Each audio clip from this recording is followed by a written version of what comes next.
Alors, bonjour à toute l'équipe de Nomos TV. Que pensez-vous de la nouvelle orientation de l'AfD en Allemagne? L'AfD, Alternative für Deutschland, parti de droite nationale allemand. Le parti a adopté son programme pour les élections législatives fédérales de septembre. Celui, très radical, prône désormais la sortie de l'Union européenne, une forte réduction de l'immigration et une rupture avec les mesures sanitaires du gouvernement fédéral d'Angela Merkel. Pour beaucoup d'observateurs, c'est la victoire de l'aile radicale social-identitaire de Björn Höcke, forte dans l'ex-RDA, donc l'Est de l'Allemagne, sur les nationaux conservateurs. Une évolution intéressante et complètement à contre-courant de l'évolution actuelle des autres populistes, entre guillemets, européens, qui tentent à se modérer, le Rassemblement national de Marine Le Pen, la Ligue de Matteo Salvini en Italie, le Vlaams-Belang en Flandre belge, etc. Bien à vous, et c'est signé par Jean. Alors, on voit ici, ça c'est un article du Monde que j'ai trouvé, alors évidemment l'extrême droite, mais c'est pas l'extrême droite, c'est la droite nationale, parce qu'il y a vraiment un parti d'extrême droite en Allemagne, je pense que ça s'appelle d'ailleurs le NPD. Est-ce que c'est possible? Oui. C'est ça, hein? C'est le NPD. Alors, le NPD, chez nous, c'est les fondamentalistes sikhs à turban, multiculturalistes, LGBT, post-nationaux. Puis le NPD, en Allemagne, c'est le parti, en gros, national-socialiste, quoi, disons les choses ouvertement, qui est toléré par la loi, parce qu'un parti ouvertement national-socialiste ne serait pas toléré, je pense, en Allemagne. Mais disons, le NPD, c'est vraiment l'extrême droite historique.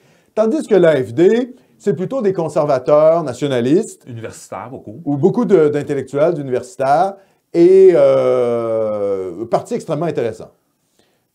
Plus à droite sur le plan économique que ne l'est le Rassemblement national, bien sûr, il faut comprendre ça. Avec le passé de l'Allemagne. Avec le passé de l'Allemagne, les Allemands sont plus libéraux. Oui, le passé de l'Allemagne, évidemment, socialiste. Oui. Donc, eux, ils en sont un peu soupés du socialisme, donc voilà. Oui. Ils trouvent pas ça rigolo, Manon Massé, là. Non, ils trouvent pas ça drôle. Non, non. Les bolcheviks, ils trouvent pas ça drôle. Ils y ont goûté et ils veulent plus rien savoir. Donc, plus à droite sur le plan économique, il faudrait comparer les programmes du Rassemblement national et de l'AfD pour voir qui est plus à droite sur le plan identitaire, mais quand même très à droite sur le plan identitaire, l'AfD. Et là, la grande nouvelle, c'est en effet la sortie de l'Union européenne, l'arrêt du regroupement familial. Ça, il faudrait faire ça aussi au Québec. L'arrêt du regroupement familial, c'est-à-dire les immigrés. Non, ils ne font pas venir leur famille. Il faut arrêter ça. C'est l'immigration de travail. Et même là, pour moi, je vais plus loin que simplement arrêter le regroupement familial. Et aussi l'arrêt des mesures liberticides concernant le bolchevisme sanitaire.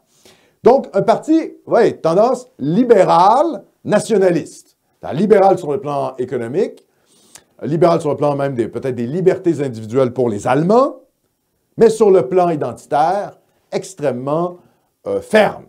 Donc ça, c'est bon. Donc c'est une bonne évolution, je pense, de l'AfD.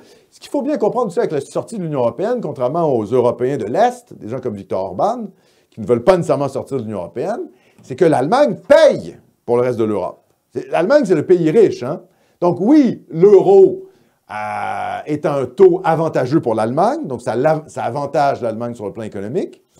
Mais aussi, il faut bien comprendre que dans la redistribution de la richesse à l'échelle européenne, c'est l'Allemagne qui, finalement, finance les pays les plus pauvres. C'était la fameuse crise avec la Grèce où, finalement, les Allemands ne voulaient pas payer pour les Grecs. On voit les limites de la solidarité européenne.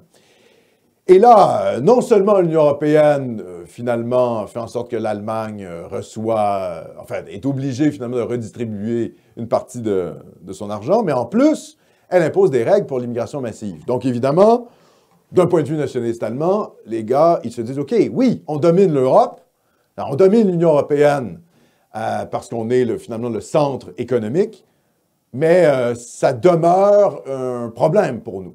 Ça demeure un problème d'un point de vue nationaliste. Donc, il faut en sortir. Il faut sortir de l'Union européenne. Donc ça, c'est une évolution, au fond, c'est une évolution souverainiste de l'AfD face à l'Union européenne.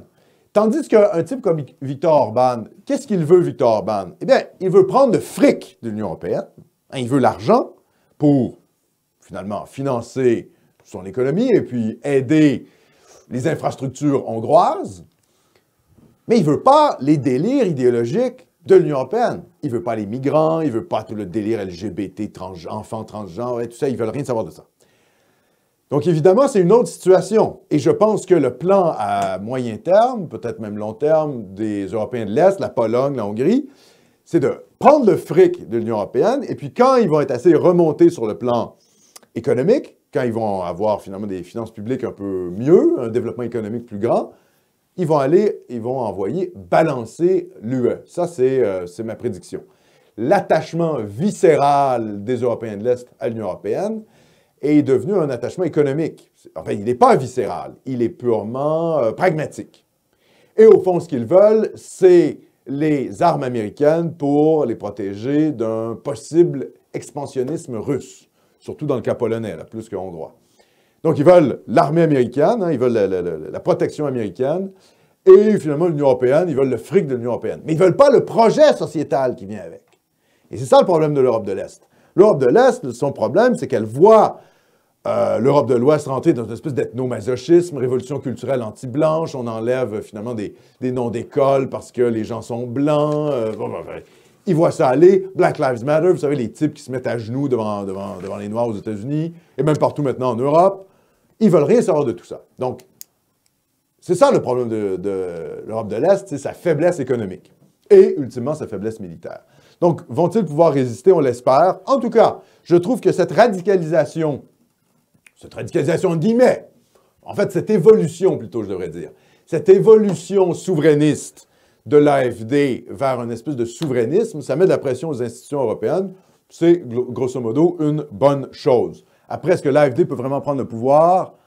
Difficile de savoir, hein, parce qu'avec l'ethnomasochisme allemand, est-ce que les Allemands vont bien voter? Est-ce qu'ils vont réussir à voter pour l'AfD? Ça reste en suspens. En tout cas, à suivre, parti intéressant qui, contrairement justement à la Ligue de Matteo Salvini, là, qui s'allie aux socialistes, contrairement au Rassemblement national de Marine Le Pen, qui fait des concessions de plus en plus grandes à l'islam, qui est compatible avec la République, Vlad Zbelan, je ne connais pas ses évolutions récentes. Là, l'AfD, lui, en fait, ce parti, disons, voilà, se droitise un petit peu et devient de plus en plus identitaire et souverainiste. C'est une bonne chose.